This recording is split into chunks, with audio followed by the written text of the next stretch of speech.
दुकाळलो अण्णा नाही दुकाळलो अण्णा पर्यामान जनार्दना पर्यामान जनार्दना पर्यामान जनार्दना पर्यामान जनार्दना देव केला सकळ साक्षी देव केला सकळ साक्षी काळी आणि शुद्ध पक्षी काळी आणि शुद्ध पक्षी काळी आणि शुद्ध पक्षी काळी आणि शुद्ध पक्षी भोगी भोगविता भोगी भोगविता बाळासवे तोची पिता बाळासवे तोची पिता बाळासवे तोची पिता बाळासवे तोची पिता देव केला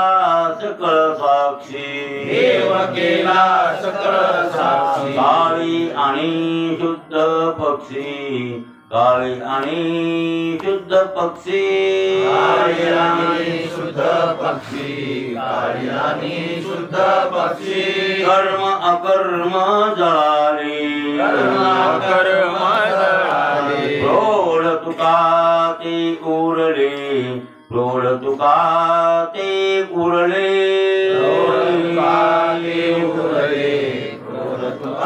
ते उरले देव केला सकळ साक्षी देव केला सकळ साक्षी काळी आणि शुद्ध पक्षी काळी आणि शुद्ध पक्षी काळी आणि शुद्ध पक्षी काळी आणि शुद्ध पक्षी प्रस्तुत प्राप्त प्रसंगी सेवेसाठी निवडलेला अभंग जरूर त्यात पाठातील जगद्गुरु तुकोबांच्या गाथ्यातील देवळीकरांच्या प्रतिप्रमाणे 315व्या क्रमांकाचा आपला अभंग चालू आहे आणि अभंगातलं तिसरं चरण चालू.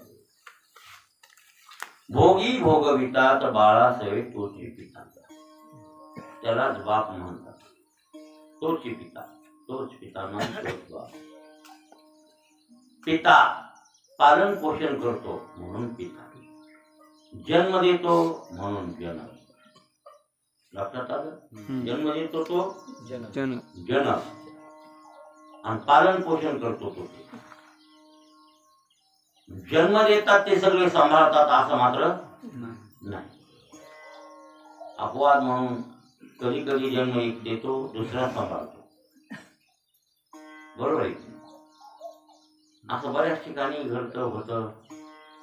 एखाद्या चौथी मत्सरामुळं त्या बाईला नेऊन सोडण्यात येतं. लेकराला जन्म देतो बाप त्याचं इथं खटकलं की ते नेऊन सोडतात त्याला. तुझे लेकरू तू सांभाळून घे असं बरंच घडलेलं आहे की नाही. मग ते बाप जन्म देऊन मोकळा झाला. तिकडं कोणीतरी मामानं काकानं कोणीतरी त्याचं पालन पोषण केलं. तो पिता. आता ते कोण झाला. जनित आहे म्हणजे जनक हा पण पोषिंदा तो पिता असा त्याचा अर्थ होतो बरं. म्हणून तर जनिता चोपणिता यस्तु विद्या प्रयत्न अन्नदाता वयस्करता पंचेते पितरत्न 5 बापाचे समोर शास्त्रात सांगितलेले आहेत तिथे. मग आता जन्म देणारा एक बाप पालन पोषण करणारा तोही बाप उपनयन संस्कार करणारा तोही बाप विद्यादान करणारा तोही बाप आणि अन्नदाता नाही भयत्राता भयातून निवृत्त करणारा तोही बाप. किती झाले बाप. मग त्यापैकी भगवान परमात्म्याशी बापाचं नातं तुकाराम महाराजांनी लावलं आजच्या अभंगामध्ये. आणि भोगी भोगवितात बाळासवे तोची पिता की व्यावहारिक बापाला धरून बोलणार महाराज. पारमार्थिक बाप आहे ते. पारमार्थिक बाप पांडुरंग परमात्मा आहे. आणि मग सगळ्या जगाचा पोशिंदा तो आहे. सगळ्या जगाचा पोशिंदा असल्यामुळं तो सगळ्या जगताचा बाप आहे. मग मी पितामहाचा आहे पिता. पितामहाचा आहे पितामह ब्रह्मदेवाला म्हणतात. पण त्याचाही बाप कोण आहे. मी म्हणजे कृष्ण परमात्मा म्हणून लागले. मी पितामहाचा पिता. हो. आणि ब्रह्मदेवाचा सुद्धा तो बाप आहे परमात्मा. मग ब्रह्मदेवाचा बाप आहे म्हणल्यावर सर्व जीवांचा बाप आला की नाही तो? जीवदृष्टीनं बरं काय, बुद्धी उपाधी धारण करून जीव म्हणल्याच्या नंतर भगवान परमात्मा बाप आहे.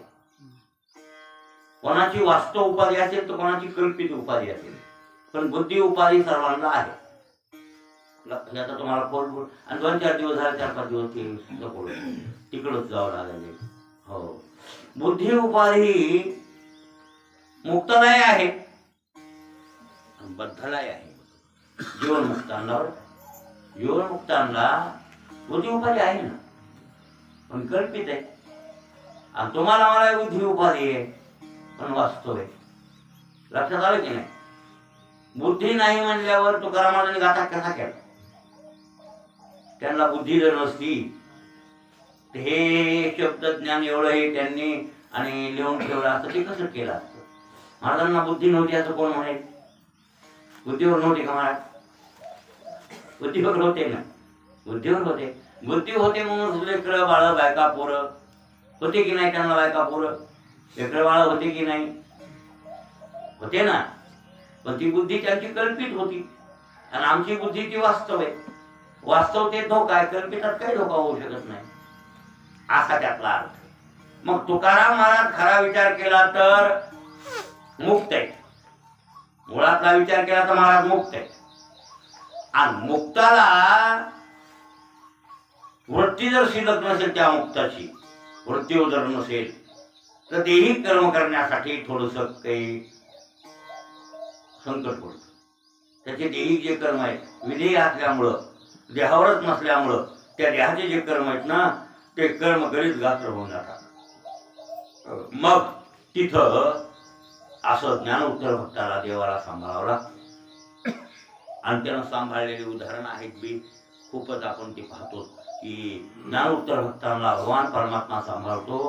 हो, कर्मे धर्मे त्यांचा झाला नारायण आहे ना. तुम्ही म्हणता ना ओळीच्या अभंगात, हा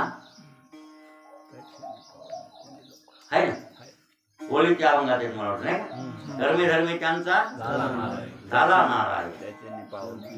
हा, याता याती धर्म नाही विष्णुदासा निर्णय व्हायचा वेदशास्त्री. तुका म्हणे तुम्ही विचारावे ग्रंथ तारिली पतीत नेणो किती. असं काही आहे म्हणते. मग याचा अर्थ कर्मधर्म त्यांचा नारायण झाला म्हणजे तुकाराम महाराज त्याच्याबद्दलच म्हणले ते संचित क्रियमान. हा, भक्ता प्रारब्ध नाही दान नाही आम्हा नाही प्रारब्ध क्रियमान भक्ता संचित नाही दान. अवघा देवची झाला पाही भरोनिया अंतर्वाही. तत्व रजतम बाधा नवे हरिभक्ताची कदा. तुका देवभक्त परंतु तुका म्हणे नाही भिन्न. है ना. हो, असं इकडे हे बोलले. दुसऱ्या अभंगात असं बोलले, संचित प्रारब्ध क्रियमान अवघा झाला नारायण. नाही आम्हासी सबंधू जन्म जरा मरण बाधू. काय संचित प्रारब्ध क्रियमान हे सगळे काही आमचे असतील. आता तुमचं आमचं संचित वास्तव आहे ते भोगावं लागायला, पण त्यांचं संचित बिन प्रारब्ध बिन क्रियमान बी अवघा झाला नारायण. नारायण झाला म्हणजे देव झालाय. आमचं संचित बी देव बनला, क्रियमान बी देव बनला, प्रारब्धही देव बनला.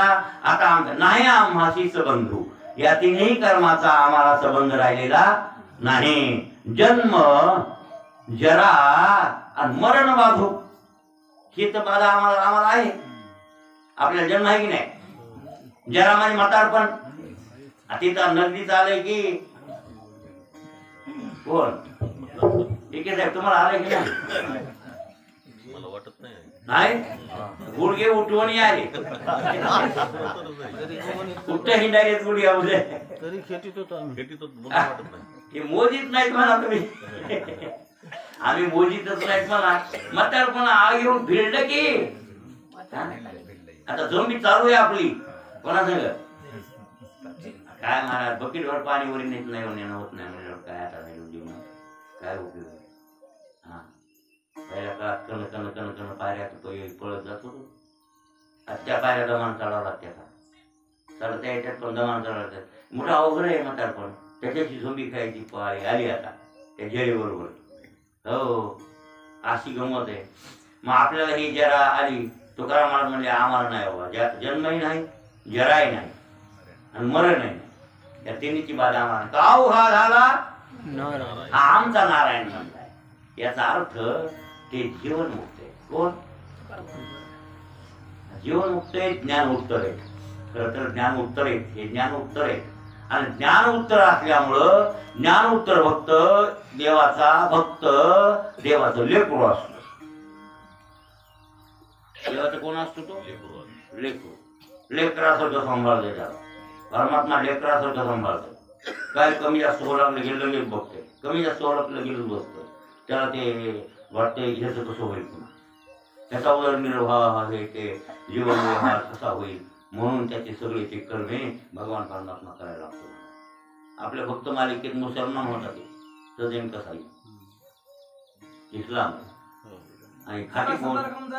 हा जरा संदाला जरा कम नाही, काय जरा संदाला हा जरेचा वाद होत नाही, बनला जरा संद त्याला वरदान होतं. पण काय काळापुरती जरेची बाधा जरासंधच की. जरा मामी मग राक्षसीनं सांधलेले म्हणून त्याचं नाव आहे जरासंध. दोन तुकडे होते ते. आता इकडून तिकडे कशाला कथा घालायची निवड सोडून घ्या. ते लेकरू त्या ऋषीनं त्याच्या बापाला आंबा द्यायला खायला, आणि ते आंबा चिरून 2 बायकाला दिला. महाराजाच्या प्रसादाने एकीनं खाल्ला असता तर एकच गावलं, एकच झालं असतं. त्यानं विचारा केली, दोघीला समान वागवत होता काय की.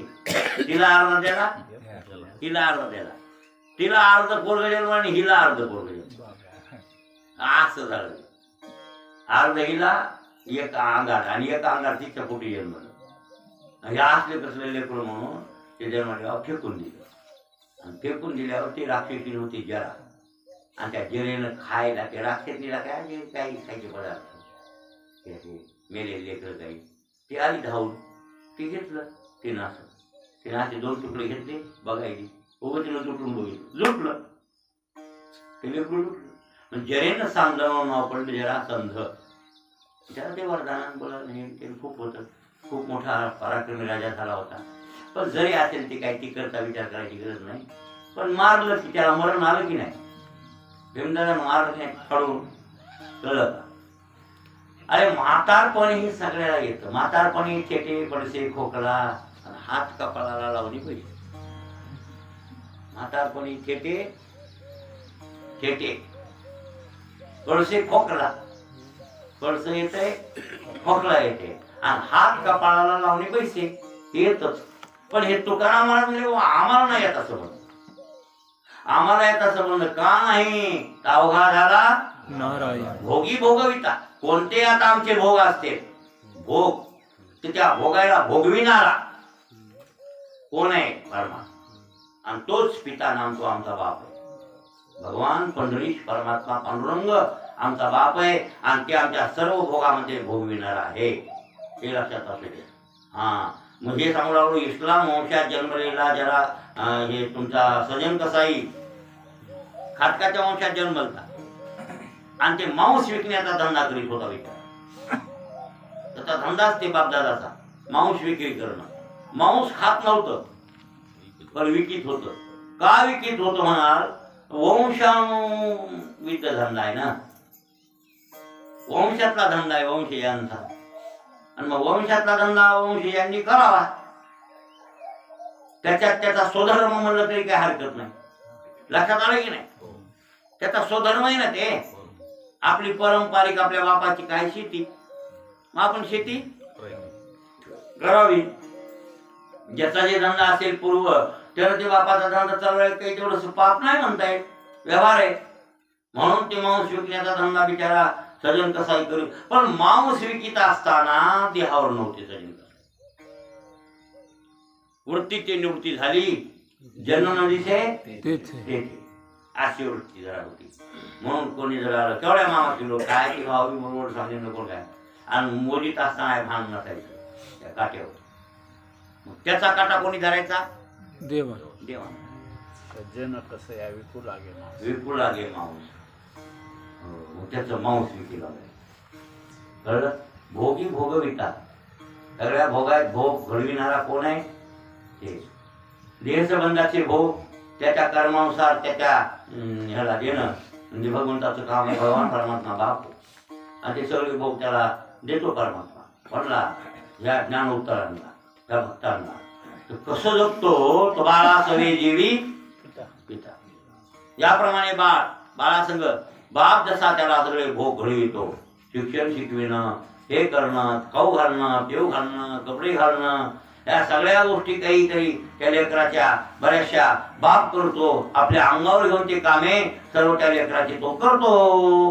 का? तिथं वात्सल्य भाव जागृत होतो त्या बापाचा आणि वात्सल्य भाव असल्यामुळं त्या लेकराचं परिपालन बाप म्हणजे बाप करतो. व्यवहारातला बाप जसा परिपालन लेकराचं करतो तसा परमार्थिक बाप पांडुरंग आहे बरं काय, तो सुद्धा. आणि योगक्षेम त्याचा वाहे बरं काय जाणे जडभारी, योगक्षेम त्याचा जाणे जडभारी, वाटदारी करी धरुणी. योगक्षेम मोहाम्याम, योगक्षेम अगवा दयाचा योगक्षेम अगवा, मदची पडिला पांडवा, जयाच्या सर्व भावा आश्रयो मी. ज्याच्या सर्व भावाला मी आश्रय आहे त्याचा योगक्षेम सगळा मलाच पडलेला आहे. जे एकवटोनी जी एक क्षणी वा अनुसरले गा माझे वाहनी, हा तेव्हाची तयाची चिंतवणी मजची पडली. पण आपला विश्वास आहे का? नाही, आपला विश्वास नाही ना. होय ज्ञानबा, कसं होईल आता, काय खावं, हा नाही याचा घोर आपल्याला आहे की नाही? होते काय जीवा पाठीमागे विनाकारण चाललो आहे. हे पंचक्लेश सांगितले शास्त्रामध्ये, योगशास्त्रामध्ये. जीवाच्या पाठीमाग पंचक्लेश सांगितले की क्लेश विनाकारण देव हो. कोणते कोणते पंचक्लेश? अविद्या, अस्मिता, राग, द्वेष, अभिनिवेश. बरोबर आहे की नाही? अभिनिवेश म्हणून मरणाची भीती, सगळ्या भीत्याच मनात लागल्या. मेन भीती मरणाची, त्या भीतीच्या पोटी दुसऱ्या भीती आहे. नाही काय कसं काय खाव, नाही खायला मिळालं कसं होईल, ती मरणाची भीती. सगळ्या त्या भीतीत भीत्या जन्मल्या. मरणाची भीती आली की सगळ्या भीत्या म्हणजे सगळे देव. म्हणजे अशा प्रकारचे आपल्याला देव आहेत. पण त्यांना ते देव नाही. कोणला? मुक्तांना, संतांना. काय देव आहे त्यांना? जीवनमुक्त आहेत. आणि जीवनमुक्त असल्यामुळं त्यांना आता जीवनमुक्त नाही, ज्ञानमुक्त आहेत ते. जीवनमुक्त धर्म दुर्ली परभणी करवी होते,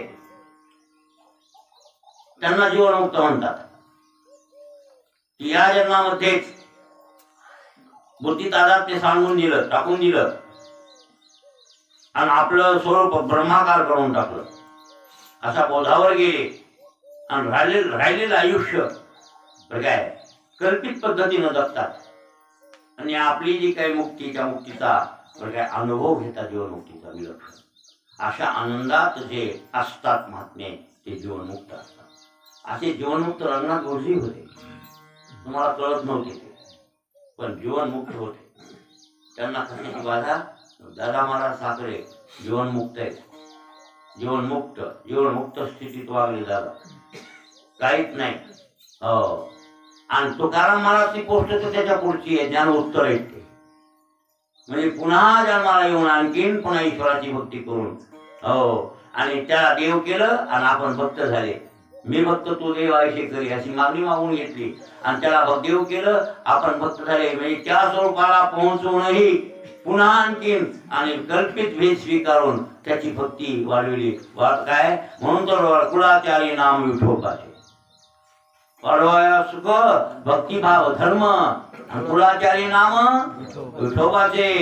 हे अशा प्रकारचं भक्तीचं सुख वाढवायला एकच परमात्मा दो रूपानं नटला.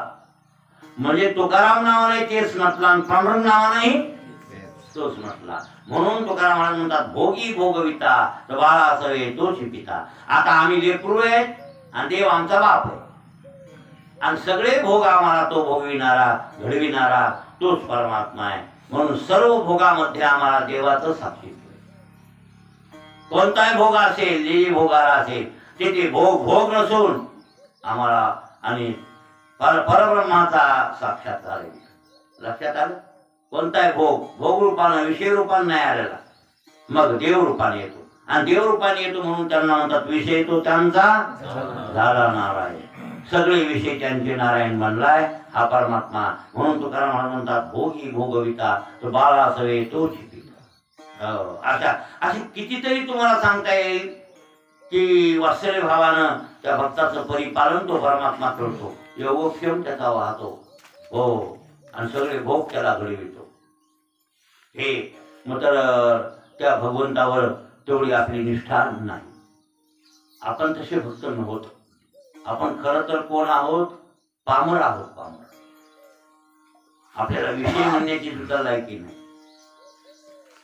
मुमुक्षु तर नाही तरी वेद पुढची गोष्ट आहे, पण विषय सुद्धा आपण नाही. आपण पामर आहेत. हो, आणि तुकाराम महाराज पामर जे स्वतःला म्हणत असतील ती विनीत वृत्ती असेल त्यांची, माझं पामर आहे काय, पण आधी काही कुठे कुठे बोलले असतील ते, त्यांची ती विनय वृत्ती आहे, विनय वृत्ती.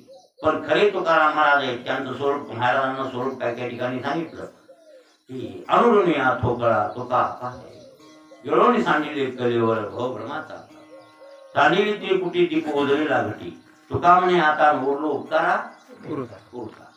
असे महाराज या बोधावरले असल्यामुळं तुकाराम महाराज म्हणतात भोगी भोगविता तर बाळा सगळे तोच. हो, आम्हाला सगळे भोगविणारा किंवा घडविणारा आणि तोच आहे. ते दृष्टांत करताना आणि म्हणून तर देवाबरोबर तुम्हाला मी काल सांगितलं की देवाला पिता भाव आपण करावा तयार आणि त्याचं पुत्र भाव आपण त्याच्यात आनंद. म्हणजे माकडणीचं पिलू झाल्यापेक्षा मांजरीचं पिलू. लक्षात आला जर बोललेलं पिलूच व्हायचे तर कोणाचं व्हावं? मांजरीचं पिलू. बरं, माकडणीचं पिलू झाल्यावर त्याची जबाबदारी त्याच्यावरच येते. कोणावर? पिल्यावर.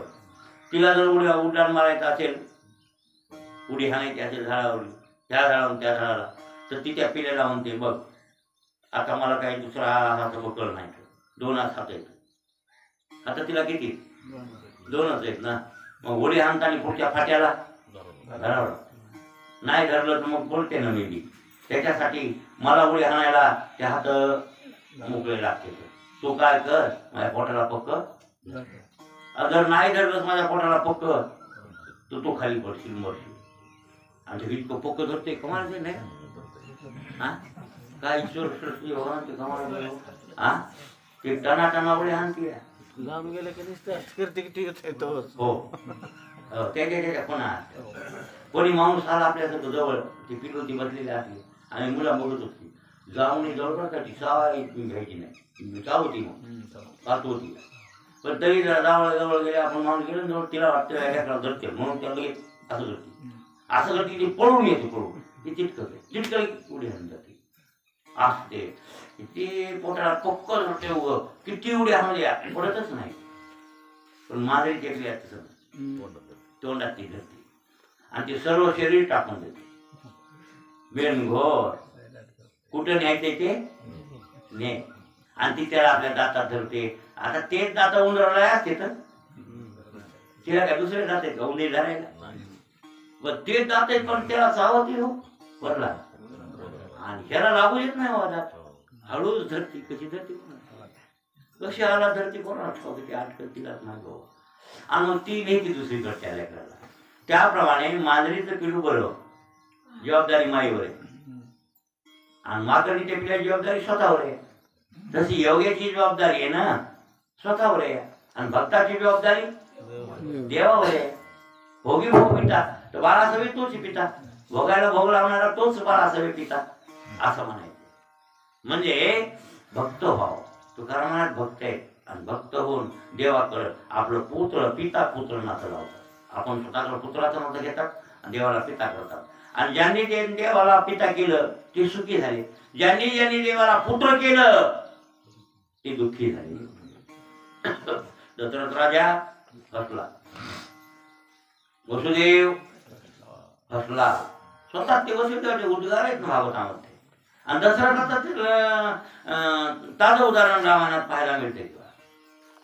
अर्ध उदाहरण दुःख झालं दशरथाला का नाही? त्या दुःखातच मेला आणि दशरथ दुःखात मरण प्राप्त झाले दशरथाला. काय सुख झालं राम जन्मल्यापासून? हा कुठं सुख झालं त्या दशरथाला? दाखवा व्यवहारात. काय सुख नाही. फक्त देवाला पोटाला मागितलं. देवाला पोटाला मागितल्यामुळे ती बेजारी मांडली. देवाला पोटाला मागूच नाही. देवाला पोटाला मागितलं की जबाबदारी आपल्यावर येते आणि त्या प्रवीण घोर बसतो. तसं नाही. देवाच्या पोटाला जाव. कोणाच्या पोटाला जाव? हा देवाच्या पोटाला जाव. देवाच्या म्हणून तर जनाबाईने याचना केली. जनाबाईच्या पोटाला जाव. म्हणून या जावे. हा बा माझ्या पोटा यावे नाही. बाबा ज्याच्या. कसं आहे ते तिथं तिथं बरेच ते महाराज मला ते घोटाळ्यात काय काय ठिकाणी बोलत आहे काय महाराज लोक काही लोक वेळ नाही. बा माझ्या पोटा यावे असं नाही बरं. माझ्या पोटा यावे माऊलीनं असं मात्र नाही. माझ्या पोटाला यावे म्हणल्यावर एकतर व्यवहारामध्ये मुलगा व्हावं. माऊलीनं मुलगा व्हावं, जनाबाईनं माय व्हावं. म्हणजे जनाबाई पुन्हा आणखी जन्म मागायला पुन्हा नवरान बायकन लेकरन पुन्हा लेकरू होणार माऊली असा व्यावहारिक अर्थ लागणार. नसेल तरी जरी म्हणलं पारमार्थिक अर्थ तर जनाबाई गुरु होणार आणि हे माऊली शिष्य. म्हणजे हे पुत्र नातं बी आहे ना इकडं. शिष्याचं गुरुचं नातं कोणतं आहे? पित्या पुत्राचंच नातं आहे. मग बाप होणार कोण होणार? बाप जनाबाई माय आणि लेकरू कोण होणार? तर माऊली. म्हणजे शिष्य माऊली आणि गुरु कोण? जनाबाई. असा नाही अर्थ लावायचा. नाही नाही नाही. बाबा ज्याच्या पोटा यावे मरून या जावे तर बाबा ज्याच्या पोटा यावे. बाबा ज्या कोण? माऊली. आणि त्याच्या पोटाला यावं. त्याच्या पोटाला यावं म्हणजे त्यांचे शिष्य बनावे. जनाबाईने काय म्हणून मागितली की माऊलीचा मी पुढच्या जन्मातही शिष्य व्हावे. ज्ञानोबाईंची सेवा मला घडावी अशी याचना त्या अभंगात केली. हो आणि खरंच महाराज एकदा का चांगल्या ज्ञात्याचा मुक्ताचा शिष्य झाल्यावर काही घोरच नाही. तो सगळी जबाबदारी त्यांना ते सांभाळतात. आपल्याला सगळे भोग घडवितात, सगळं शिकवितात, परिपालन आपलं करतात. फक्त अंग त्यांच्यावर टाकून द्यायचं. तसं ते करतील तसं करू. मी तुमच्या भार सोडल्या. आता तुम्हाला करायचं तसं करा. माऊली म्हणले ना माझं एका अभंगामध्ये घेईल जेव का सारीला पडते तरी भंगलिया तिथे सांधी दे. सेवके करावे स्वामीचे वचन त्याचे होतो पण कामाने. घेईल जीव का सारीला पडते तरी भंगलिया तिथे सांधी दे. कटे ते जावावे रवी केवी वाटत आपुले तिने नीट उसंतावे. तुका म्हणे तो आहे कृपेचा सागर परी निधी आगर भेदो भेदे. बरोबर आहे ना? माऊलीच्या बाबतीतच हे उद्गार आहेत ना. हा काय भंगलिया चित्ते सांधी देना हे होत. ते सगळ्याला कळत नाही. तुकारामाला कळलं. तुकारामाला त्यामुळे नाही भाऊ. भंगलिया चित्ते सांधी देना घेईल जीव का सारीला पडते. हा स्वामी कोण? माऊली. सेवक कोण? तुकाराम महाराज. सेवक तुकाराम महाराज आहे. स्वामी कोण आहे? तो माऊली आहे. मग माऊलीनं सांगितलं ते तुकारामाने काम करा. तिथं हुटू पण कामा असंच का तसं इथे असं काय भानगडी नाही. ते न सांगावं हे ना आहे का भानगडी करून मिळवतो. आणि जर भानगडी करीत बसलं तर काय उपयोग होत नाही. मग काय स्वामीची या योगे झालं स्वरूपकार हा उत्तरोलो पार माया नदी. नाही ते नाही पाहिजे. तुका म्हणे घालू जयावरी भार वाहू हा संसार देवा. ते तिकडे देवाचं उदाहरण. इकडे माऊलीच्या बाबतीत हो धरणेकरी प्रकरणातील हा अभंग आहे. तुम्ही इथे पाठविला धरणेकरी त्याची झाली कोणी ऐकायचे नाही का प्रकरण? त्या प्रकरणातला अभंग आहे. त्यांना ते तुकारामाचे धरणेकरी आल्या म्हणला नाही का माऊलीला. माऊली मला तुकाराम महाराजाला म्हणला माऊलीनं मला पाठविले तुमच्याकडे तुकाराम महाराज आणि तुम्ही मला ज्ञान सांगा. ती म्हणजे आता एवढं ज्ञान त्यांच्याकडे असताना माझ्याकडे कशाला पाठविलं असं? मी काय त्यांच्याहून ज्ञानवान आहे का? कसं झालं आता तुला माझ्याकडे पाठविलं ज्ञानासाठी म्हणल्यावर तिकडे काय कमी होतं का काय? कोणाकडं? माऊलीकडे. आणि त्यानं माझ्याकडे पाठविलं काय करणार? आणि तिथं अभंग सोडला. मग सेवके करावे स्वामीचे वचन त्याशी होतो पण कामाला सेवकांना स्वामीचं वचन मान्य करावं. त्याला ज्ञान सांगा म्हणजे टाकून सांगावं कशाला म्हणजे त्याशी होतो पण कामाला. म्हणजे घेईल जीव कसा येईल पण आपण त्यांच्या भार सोडलाय. मारतील तरी तारतील तरी नाही परत ते सारतील. काय करायचे ते करतील पण भंगली या चित्ते सांगितले. आपण काम नाही केलं त्यांच्या चित्तात वाईट वाटल्या पुन्हा ते येत आहे का? बंगाली एकवार चित्त भंगू देणार हो.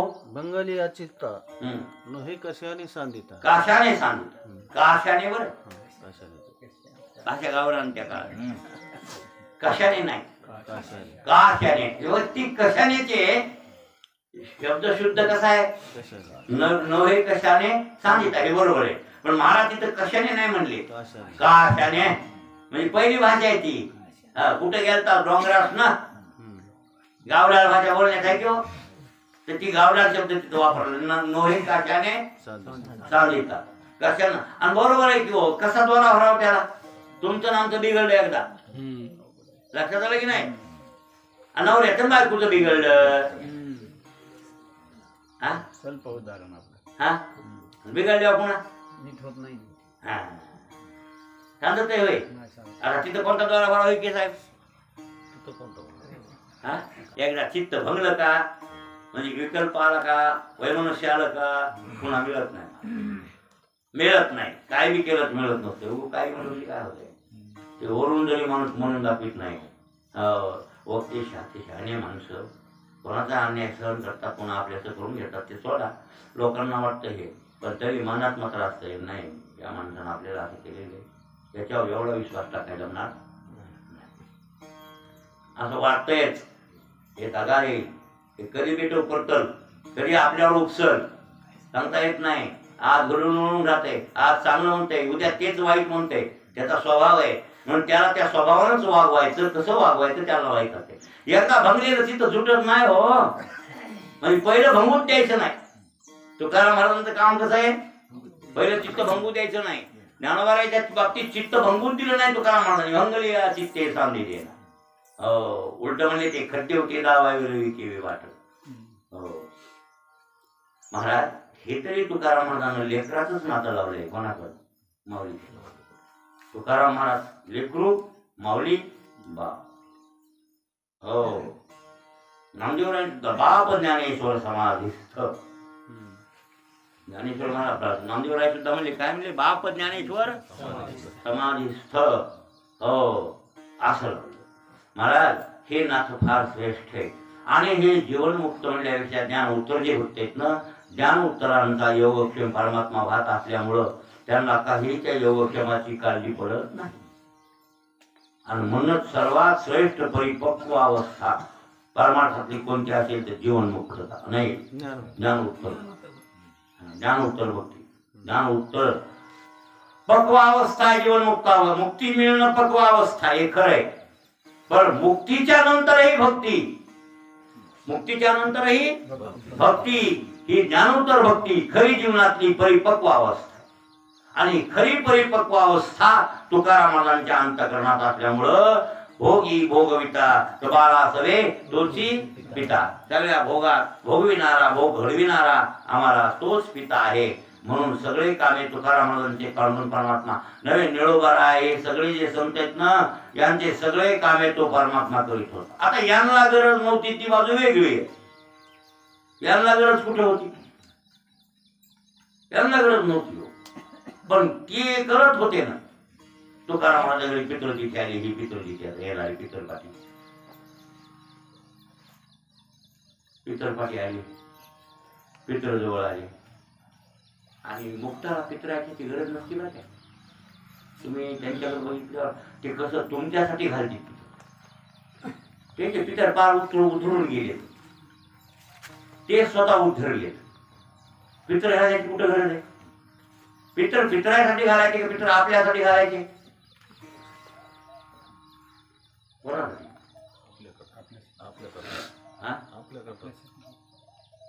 पितर जीव घालायचे त्याला भुका लागल्या म्हणून का? हा लागती भूक त्याला त्या दिवशी भूक लागते ते जेव्हा येतात कोण विठ्ठल. नाही घातल्या जीव दोष लाव. दोष लाग. मग दोष लागून म्हणून आपल्याला दोष लागू नये म्हणून घालायचे असा अर्थ आहे ना. होय, हे कर्मकांड तसंच नाही भाऊ. कर्मकांडामध्ये पुण्य उत्पादन जरी नसलं होत काय काय कर्मामध्ये विहित कर्मात, पण नाही जर केले तर पाप लागते. लक्षात आलं काही घेत आहे. पित्र घालण्यात पुण्य नाही, पण नाही घालण्यात पाप असं शास्त्र आहे. मोठी बारकावी आहे. तुकाराम महाराजांची पितृतिथी आली होती. महाराजाला पित्रात याची गरज नाही महाराज. हा ते तयावरच म्हणून गेले. माझी झाले गयावर्जन. पितळे पितरांचे माझं गयावर्जन फेरजन सगळं झालं. गयेला गेले नाही काय नाही. गयेला नाही गेले ते इथे लहगावात पासूनच झालं. हे लहगावात अभंग तयार झालाय भाषा महाराजांची. पण अभंग कुठं तयार झालाय? हे पुण्यात दळगाव विमानतळ तिथं अभंग तयार झाला. त्या गावात जन्मला ते अभंग. आणि ते लिहिला त्याच्या जन्माला त्याच्याने मुखातून यांच्या निघाला. माझे झाले गयावर्जन पिटले पितरांचे काही गरज नाही. आता पितराची गरजच नाही. किंवा मुक्ताला गयावर्जनासारखे श्राद्ध त्यांचे होऊन गेले. काय राहिलं नाही, काय राहिलं नाही, काय राहिलं नाही त्यांचं. अहो एक अभंग आहे महाराज. पित्या पुत्रत्वाचे झाले अवसान पिंडदान पिंडे करून ठेविले करून तिळी तिळवण मुळत्रयी सारिले संकल्प एकाची वचने ब्रह्मी ब्रह्मार्पणे शेवटीच्या पित्या पुत्रत्वाचे झाले अवसान. बघा, बाप लेकाचं अवसान झालं म्हणजे व्यावहारिक बाप लेकाचा नातं राहिलं नाही. बघा अशा बोधावरले महाराज आहे. पण ते बाई त्यांची पत्नी व्यावहारिक. जिथं बाई लईच व्यावहारिक होती महाराज. लक्ष्मी व्यवहारिक होती, सगळं करीत होती. बाहेर आहे नावे असते. घरी जरी त्याच्यातून असंग झाला असला तरी ही बायाच्या सोडीतच नाही. मकर तरी बांधत म्हणतात. हा मग घर काय लक्ष्मी व्यवहार काय तुम्ही लक्ष्मी घर म्हणायचं. आता पोराची लक्ष्मी आली. आता त्या आपल्या पोराची लक्ष्मी आल्यावर लक्ष्मी पोरानं मांडावं का आपण मांडावं? पोराला काय कळत नाही ना.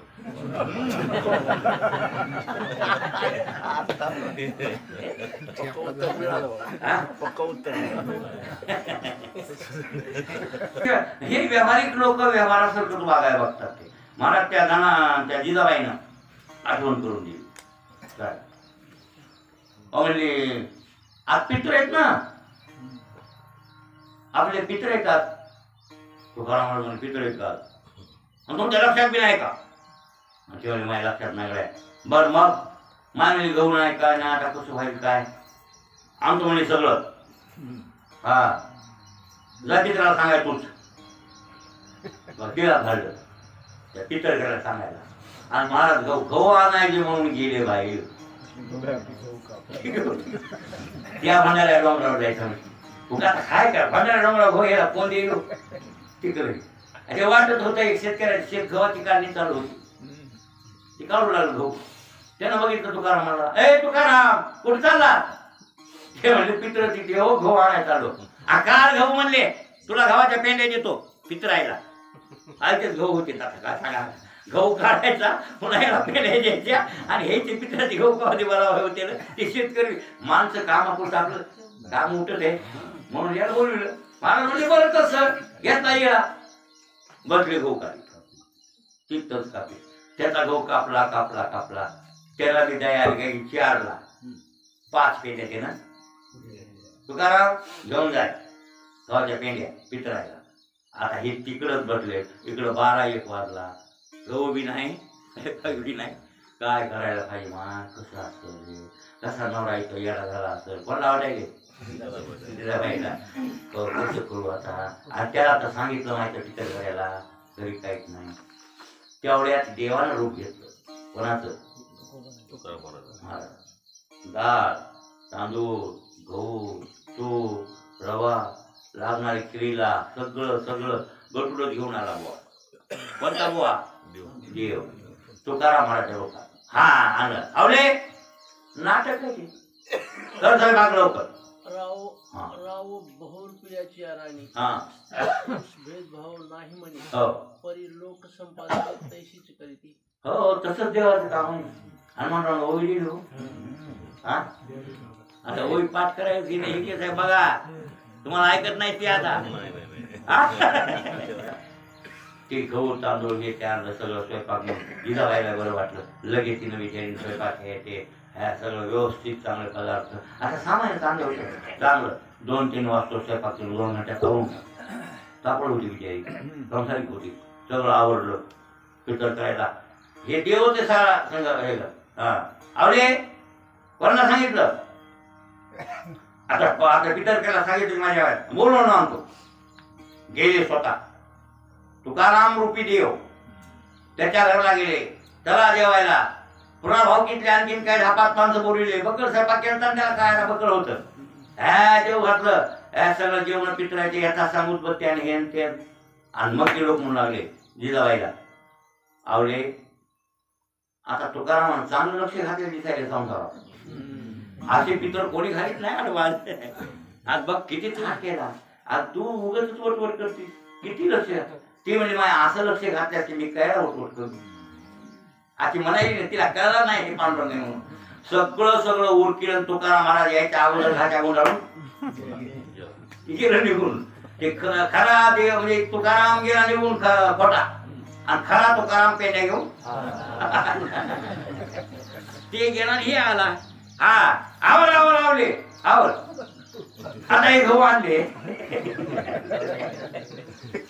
हा आणि मग या पेंड्या बडव त्याचे गहू फटक आणि पुन्हा दळायला न्यायचे आणि पुन्हा त्याचं पिठण पुन्हा स्वयंपाक कवा करायचं सांगा आता संध्याकाळी रात्रीच्या 12 असे तुकाराम महाराज ती आवली म्हणजे काही येण लागलं काय तुम्हाला नोंदा पित्र असते काय हा आता हे पेंड्या कुठून आल्या पेंड्या या आम्ही घेऊन गेलो गिरभर त्या फराड्या काटला गहू कापला इथं राहणार त्याला पेंड्या दिल्या आता पित्र जेवले सगळे जेवले हे लोक जेवून गेले पित्र घातले तुम्ही घातले की आणि तुम्ही सामान आणून दिलं या मी का आणून दिलं आता कळव म्हणली कसं झालं ना तुम्हाला कसं येड झालं काय केलाच म्हणाली मग तुकाराम महाराजांना लक्षात आणलं काय करता गेले पित्र ऐकत त्या गावातल्या पाटलायला राम राम राम राम तुम्ही आमच्या जेवायला या आता तू चालता ती बोलायला येणं लागलं काय तुला ते मिळून काय लिहिलं मग ह्याच्या लक्षात आलं आपण नाही घरी भोगी भोगविता बाळासवे हे आमच्या सगळ्या भोगांमध्ये कोणताही भोग असेल पुण्यात्मक पापात्मक काही बी भोग आमच्या समोर येईल तो आमचा बाप चांगलं करतो सगळे भोग आम्हाला घडवीत आहे सगळे आमच्याकडून करून म्हणून तर योगक्षेम वाहतो परमात्मा आणि भक्ताचा वाहतो योगक्षेम त्याचा जाणे जर भारी महाराज काय सांगा हे ज्ञान उत्तर भक्ताची स्थितीच महान आहे गहन आहे ते डोक्याच्या बाहेरला खेळ आहे हा देव आणि भक्त तुझा नाही विचार धन्य पुण्यरूप ऐसा झाला संसार एक देव भक्त येते तुझा नाही विचार काय धन्य पुण्यरूप कैसा झाला संसार पुण्यरूप संसार झालाय आणि देव भक्त येते तुझा नाही विचार इथं देव आणि भक्त दुसरा विचारच राहिला नाही हो असे भगवत स्वरूप परमात्म स्वरूप झालेले महात्म्य असल्यामुळं भोगी भोगविता तो बाळासवे तुची पिता मला वाटतं आता शेवटचं चरण राहिले काय पण पहिले म्हातारे मला बरं वाटत होती बा पहिल्या काळात बिनबोर राहतो तिथे रामदादा कोण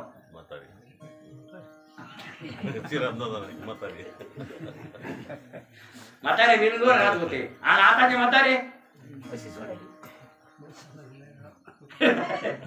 जरी त्या म्हाताऱ्याला काम नसलं तर दुसरं काही काम नाही पण घोराचं काम तर आहे झालं आहे का नाही